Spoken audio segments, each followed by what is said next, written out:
আজকে যে গল্পটা নিয়ে কথা বলবো সেটা কিন্তু এক কথায় অসাধারণ। এমন একটা গল্প যা আমাদের শেখাবে আলোর আসল মানে কি, আর শেখাবে চার ভাই যারা এক অন্ধকার রাতে একটা বিরাট শিক্ষা পেয়েছিল। তো আর একদম দেরি না করে চলুন এই মায়াবী গল্পে ডুব দেওয়া যাক। আচ্ছা, একটু ভাবার চেষ্টা করুন তো। একটা ছোট্ট শহর, তার একটা শান্ত পাড়া, আর ঠিক সেখানেই হাসি, গল্প, আনন্দে ভরা একটা বাড়ি। এই বাড়িতেই থাকতো চার ভাই। তাদের নিজেদের জগৎটা ছিল একে অপরকে ঘিরেই তৈরি। মানে একসাথে খেলাধুলা করা, একসাথে স্কুলে যাওয়া, আর হ্যাঁ, সবসময় একে অপরকে আগলে রাখা। তো এবার তাহলে পরিচয় করা যাক এই গল্পের চার মূল চরিত্রের সঙ্গে। দেখুন, তাদের প্রত্যেকের স্বভাব ছিল কিন্তু একেবারে আলাদা, মানে বেশ ভিন্ন। কিন্তু কি অদ্ভুত ব্যাপার, তাই না? তাদের সবার হৃদয়টা ছিল একটাই, ভালোবাসার সুতোয় বাঁধা। প্রথমে আসি সবার বড় প্রিয়াংশুর কথায়। তার কাঁধেই ছিল সবচেয়ে বেশি দায়িত্ব, মানে স্বভাবতই সে ছিল ওদের নেতা, ভাইদের জন্য ঠিক যেন এক বড় সড় অভিভাবক। তার ঠিক পরেই ছিল নীলাংশু। ও ছিল খুব শান্ত, ধীরস্থির আর ভীষণ চিন্তাশীল।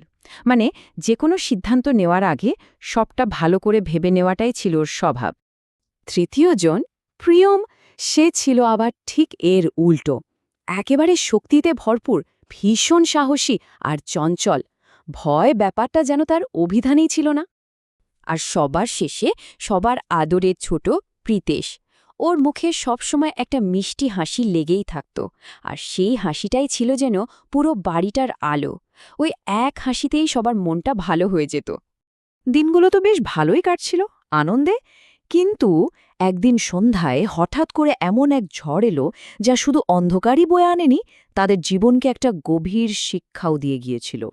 হঠাৎ করেই আকাশটা কালো মেঘে ঢেকে গেল, আর শুরু হলো তুমুল ঝড়, শো শো বাতাস, তার সাথে বিদ্যুতের ঝলকানি।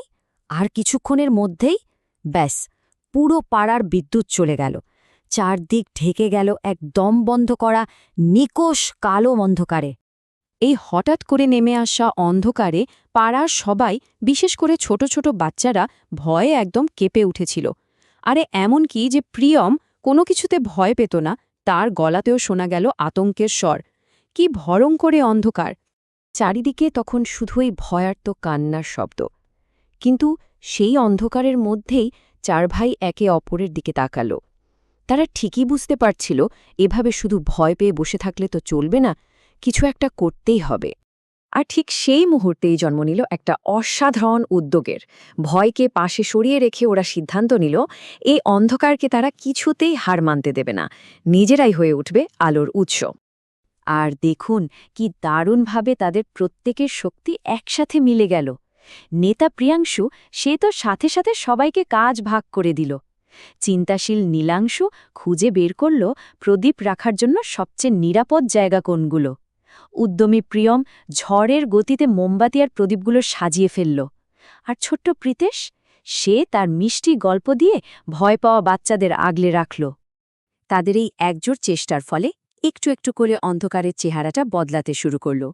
প্রত্যেকটা বাড়ির দরজা থেকে জ্বলে ওঠা এক একটা প্রদীপের শিখা ঠিক যেন এক একটা আশার বিন্দু।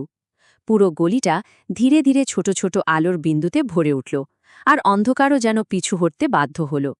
কিন্তু তাদের এই উদ্যোগটা শুধু বাইরের অন্ধকারই দূর করেনি, না, এর প্রভাব ছিল আরও অনেক গভীর, যা পাড়ার প্রত্যেকটা মানুষের মন ছুঁয়ে গিয়েছিল।